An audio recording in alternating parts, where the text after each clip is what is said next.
My blood runs cold when I remember this story. It happened when I was only 20 years old, and now I am 60. Back then, nighttime in our village of Glukarivka was not just a time for sleep. It was a living, breathing entity, steeped in fear. And this fear had a name that we only whispered: Tatarca. As soon as the sun went down, our village fell silent.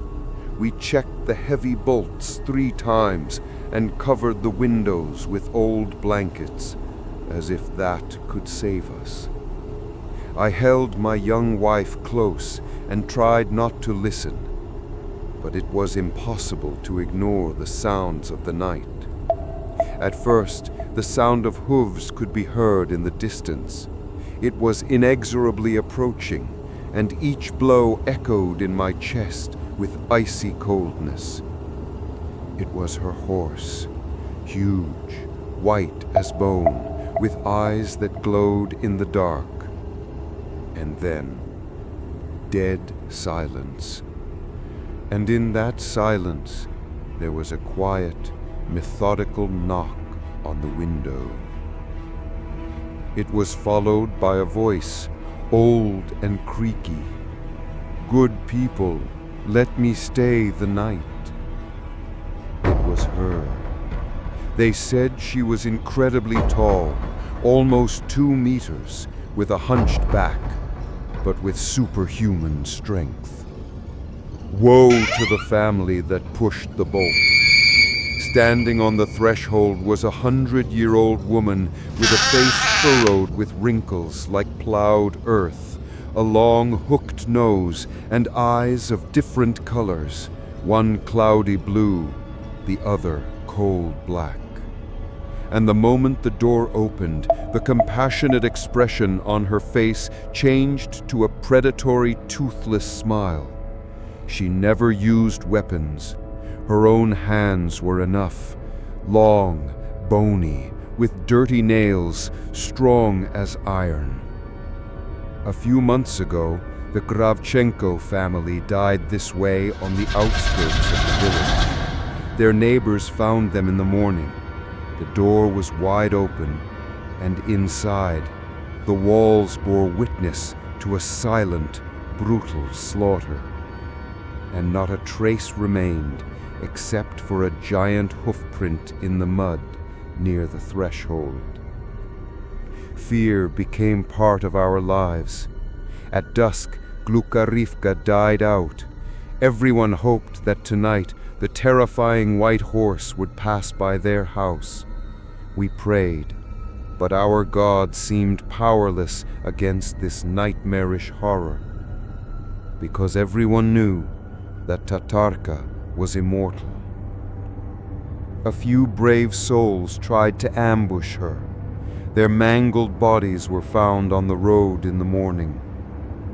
She was not just a killer. She was a curse.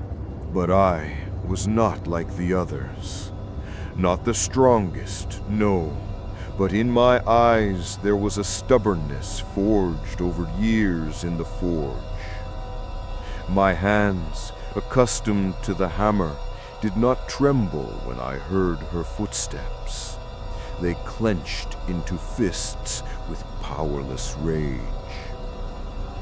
A few weeks ago, Tatarca knocked on the window of my neighbor, old lonely Grandpa Panas. In the morning, the door was open. That night, I decided enough. Enough hiding in fear. If this monster is immortal to ordinary weapons, then the weapon must be unusual.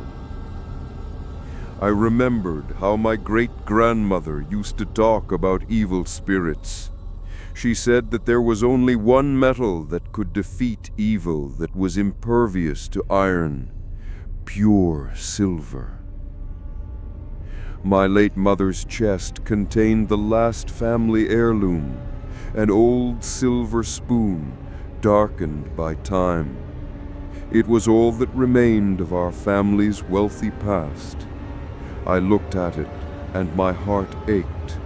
It was a memory. But what is a memory worth when there is no future for my son? That night, while my wife and son were asleep, I went to my forge. I lit the furnace.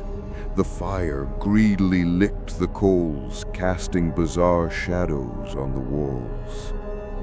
I placed the silver spoon in a clay crucible. I watched as the familiar patterns melted, disappeared, turning into a dazzlingly bright drop. It felt like blasphemy. When all the silver had melted, I carefully poured it into the mold. It hissed. In a few minutes, I shook a small, perfectly round ball out of the mold. Heavy, much heavier than lead, it radiated a strange, soft light. I had my father's old rifle. I took the still warm silver bowl and got a bottle of holy water. I whispered a prayer I remembered from childhood and sprinkled the bowl with water. The water hissed on it like on red-hot iron. The next night, I didn't wait for the sound of hooves. I put on my old coat, gripped my loaded rifle tightly in my hands, and left the house. The moon, thin as a scythe blade, barely broke through the clouds.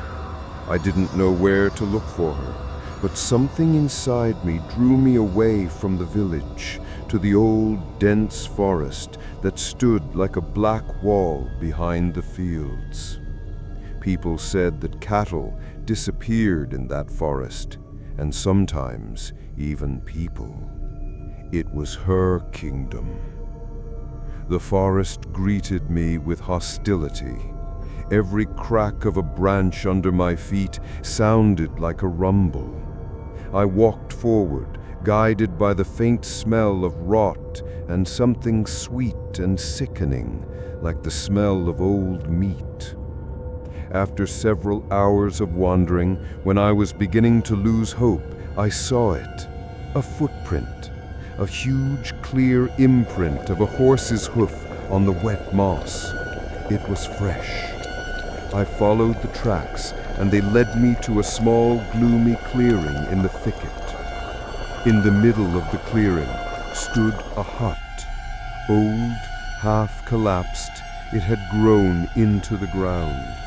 The roof was rotten, and a faint, sickly light shone through the only window. The smell of decay was almost unbearable, and next to the hut stood a giant white horse. Motionless as a statue, it stared into the darkness with its phosphorescent eyes. My heart was pounding so loudly that it seemed as if all the evil spirits in the forest could hear it. I began to move slowly, inch by inch, hiding behind tree trunks. When I was no more than 30 steps away from the hut, the door, held by a single hinge, creaked open. She stepped out onto the threshold, the Tartar woman. Even from a distance, I was overcome by a wave of nauseating horror. A huge, bony figure wrapped in dirty rags. She raised her head to the sky and made a strange cackling sound. The white horse whinnied softly in response. I raised my rifle. My hands were shaking, but I pressed the butt against my shoulder, trying to catch her dark silhouette in my sights. The moment my finger touched the trigger, Tatarca suddenly turned her head toward me.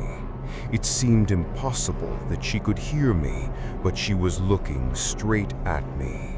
I froze. It wasn't that simple. She saw me. She didn't scream or threaten me. She just started walking slowly toward me with a strange, uneven gait, like a puppet being pulled by strings. I realized that I had lost my advantage. Now I was not the hunter, but the prey. I took a step back, but my foot caught on a root and I fell heavily on my back. The rifle flew out of my hands. The Tatar woman quickened her pace. She was already 10 meters away, and I could see her face.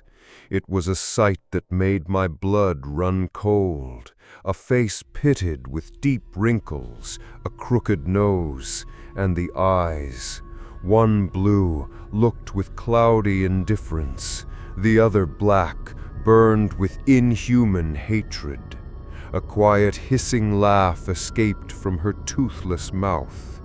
She pounced on me like a beast. At the last moment, I managed to roll aside and grab the rifle. There was no time to aim. I simply turned the heavy barrel toward the dark figure and pulled the trigger.